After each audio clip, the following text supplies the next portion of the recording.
Well, hello, meine KaiserFreunds. And of course, guys, we are returning to another episode here of KaiserReich.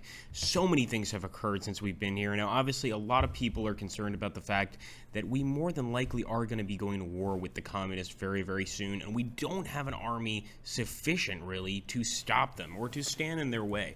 So we're going to have to go ahead and start focusing on that. Of course, we've got a few airplanes available in reserve. These guys, there's no reason really to send them out now because we're not at war. But we're definitely going to be at war with the communists very, very soon. That's becoming clearer and clearer by the day. So what I'm going to be focusing on now, guys, obviously we want to get that political power up as much as possible. I mean, when else do we not want that happening? It looks like our Ottoman friends are declaring war on Cyprus, and sure enough, we've got that low manpower again. Despite the fact we've got 411,000 men prepared to fight for this country, we still need to increase that manpower, and that means we definitely need to increase, of course, our recruitment rate in this country. So right now, we also have a lack of template for our heavy tanks. That's something we can fix in time. We've got a few available planes in reserve, but really that's a good sign. It just shows that these planes are being built quickly all the time, and we want to make sure that they come out and are ready to start a nice air war. So Germany and the Italian Federation, with a Catholic as our new Reichskanzler, we can embark on a new relation with the Italian Federation and the Catholic world in general. And I think that's probably something to focus on. The problem is, as you can see, the Italian Federation is at war with Austria, and it's not necessarily something we want to do. We're also going to lose political power if we do. However, if we support the Catholic Church and invest more in the Catholic-dominated regions of the KaiserReich, we could get some building slots in Neverbayern and Western Rhineland. I'm sure I'm totally butchering those names. Or we could do a cordial relation. Really, no matter what happens, we're going to have to go ahead and have a cordial relation with the Italians, which puts us at odds with the Austrians. The last thing we need is an enemy besides the communists. I'm hoping that right now what we can do with Austria is get them on our good side and really just focus on the, how should I put this, the mutual threat, really. But it doesn't look like the Austrians are really going to join us, and who knows, maybe it is something to consider to go to war with these guys, because they don't seem to be willing to be part of our group, of our particular way of doing things, let's say. So that's something to consider, definitely. So I'm, of course, still building as many divisions as I can. I'm dropping divisions everywhere, and really trying to just boost up this army, make it really, really nice and chunky. But it's going to take a while. So we're, of course, moving these guys into position. We've got those army points, but there's just not enough to really add anything significant. And I'm thinking the only way we're going to do that is to, of course, train these men, which, if I'm not mistaken, we're already training quite a lot of them. I'm actually going to grab this division of Panzer Division, and I am going to add them to the army of our great Crown Prince Wilhelm. So hopefully he's going to do a pretty good job. I'm going to send them over here to the border with the Russians. But maybe it's not a bad idea for us to consider going to war with Russia fairly soon, or maybe even go to war with the Austrians. They're obviously trying to take over all of Italy. That's going to create a nice big power vacuum in this area where we're going to have some seriously strong states, and that does concern me. So I'm not really sure what to do about that, except for just wait for that political power to grow and hopefully be prepared for any particular assaults. Now, one thing I did want to do, and I'm not sure if this is even a good idea, I wanted to go over here to construction, and I wanted to make sure to keep building these land forts right here on the border with France, because I'm pretty sure that we're eventually going to have to defend this border from a common red threat. So let's go ahead and see how that goes. We finally got our civilian reforms ready. We're going to go ahead and focus on a national focus once again. Military expansion is something I definitely want to focus on. It's going to add experience to our army, something we need tremendously. Well, not just experience to our army, but we need manpower as well. And that's only going to happen with more political power and essentially more recruits, basically, into the actual army. Brazil declared war on the United Communes of Brazil. Now, this is hilarious, and that's one of the reasons I just love KaiserReich, is all the crazy things that can occur. So it looks like Brazil is actually quite small here. They're being led by the Republicanos, led by Getulio Vargas, and they're going to be fighting against the United Communes, more communists over here, led by Edgar Lunenroth. That's not even a Portuguese name, so I'm a little concerned about what the hell is going on there, to be put simply. Over here, of course, we still got our troops on the border with France, but I'm thinking that perhaps very soon we should consider going to war with them, probably not before we get that manpower up to something quite significant. So that's definitely something we want to focus on right now. And here we go. Bruning and the Christian Union. Under the influence of the Reichskanzler Brüning and the Zentrum-Party, the Center Party, the Deutsche Christliche Greve, I'm not even going to try to pronounce it, gains more and more prominence, and they get turned into a bulwark against the godless socialists and the thugs of the GDV.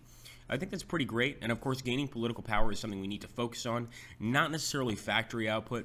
So I'm going to go ahead and definitely boost that political power, get us closer to getting conscription in and increasing our conscription, which I think is probably one of the main goals of our KaiserReich right now.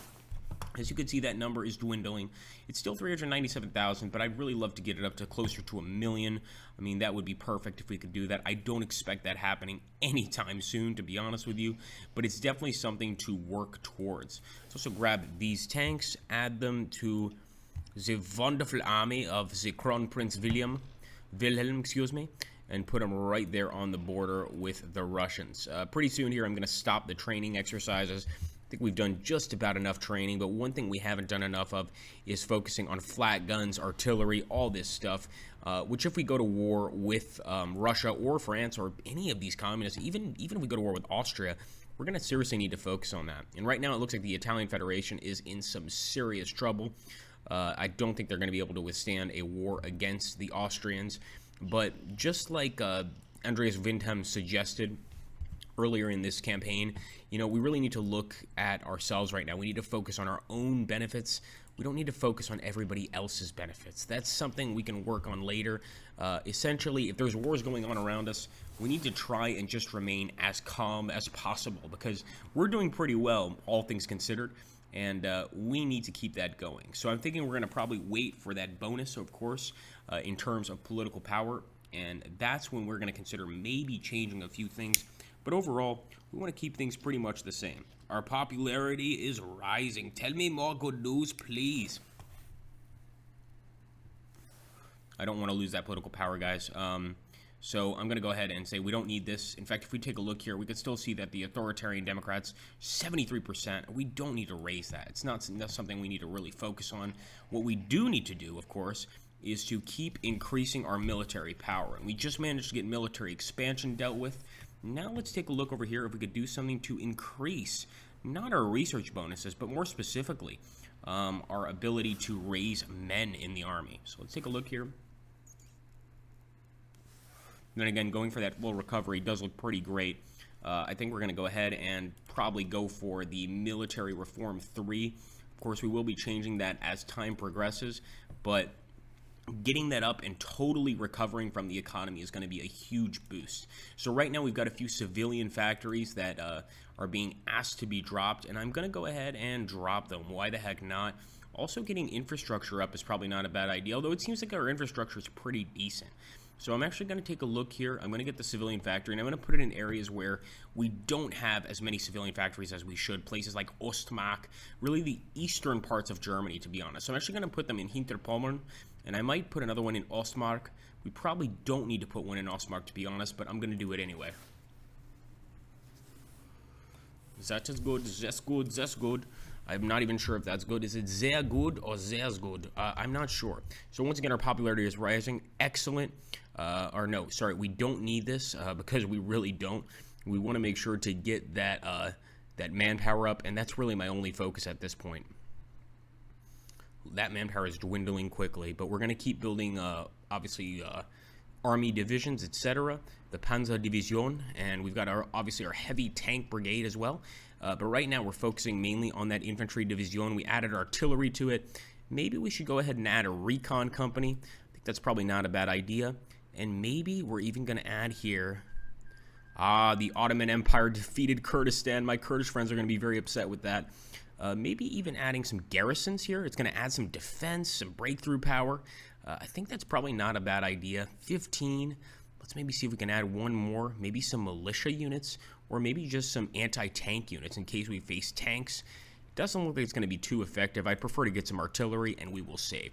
Now, of course, we're still going to have to get a lot of different actual, essentially bits of equipment for this. We still need to get that template for the heavy tank, but we got a few free civilian factories that we can drop around, so I'm going to drop them, and I'm actually going to put them in areas where we're doing very good, like Brandenburg. So let's drop it there. Looks like we've already got that modified government ability, and I'm going to take a quick look, but first, wow. A lot of different things we managed to do. Before I take that quick look, I'm going to take a look here and see if we can't add a few more research slots. And specifically, we want to focus on that radio to add the reinforcement rate, get that reinforcement rate up for our armies, and maybe even focus over here on encryption. Again, we could jump straight for the computing machine, which is going to lower research time, but that's going to be 383 days, so decryption might not be such a bad idea. Advanced mathematical science, I like this very much, but let's take a look at our limited consumption. This is terrible. It's just awful. Extensive conscription would be good, but we can only do it if we're at war, and in fact, a lot of these conscriptions we can only do if at war, which is kind of scary. So I'm thinking we're just going to basically keep focusing on that. We have absolutely no decision we can select, which is a little bit odd. We could, however, take this, lower our electronics research time a bit, get some of these companies working. And I'm thinking that since we don't have any companies really, we probably should focus on building a few of these companies and adding them to our country, essentially. I'm thinking that Hainan is going to add a really good infantry equipment for defense. The production cost is going to increase, unfortunately, but I think we're going to take, in fact, sorry, that's a negative. The construction cost is going to decrease. So I'm thinking that defense is probably what we want to focus on now. Look at the Kaiser with his Santa hat. So looking so good and so popular as always. We've got our military reform, and of course we're going for that civilian reform too, to be able to get full recovery of our economy, which compared to a lot of the other economies around the world right now is probably doing pretty damn well. So I'm not too concerned, but look at that. We were at 420,000 at the beginning of this episode. Now we're at 326. We've absolutely got to increase our people's nationalism, increase their love for the Great Reich, and of course the army, which is very, very important, and also probably the only forces that can overthrow the Kaiser if they wanted. I mean, one good coup d'etat here would basically end our fun very, very quickly. So I'm hoping that doesn't occur. I don't think it will. And it looks like even the folks over here in the Kingdom of Bohemia, or maybe somebody we want to consider bringing along with us. Unfortunately, they don't want to join the faction, and it looks like the United Communes of Brazil, the communists once again, have won another war in Brazil, and that's terrifying because the communists are winning all over the place. And since we've really stuck to, I guess we call it the center right, we're not in a position to really want to fight a whole bunch of communist states. If we take a look here at the factions map mode, let's just see. At least they haven't joined the actual, what's it called, Third International yet, but it's only a matter of time. The Italians in the south have already joined. The Austrians continue to fight those Italians, and the war is ongoing. But I'm pretty sure it's going to end with a victory for the Austrians. And the Austrians are pretty much on our political standard. They are, in fact, almost identical to us, authoritarian Democrats. It's unfortunate we can't really get those relations up enough to ever get them to accept us. Staging a coup, it wouldn't be a point because, of course, we share the same party. Anyway, guys, I hope you have a great, great holiday. I hope you guys are enjoying this series. If you are, make sure to hit that like button, subscribe. I know it's a little slower than a lot of our Hearts of Iron 4 series, but I'm trying to make this really like I'm running the country myself.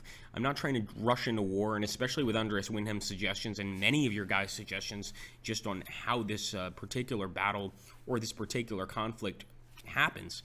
I'm thinking that we probably want to be really, really careful before jumping into a war with just about anybody. Thanks so much for watching, guys. Take care. Have a happy holiday and an awesome new year.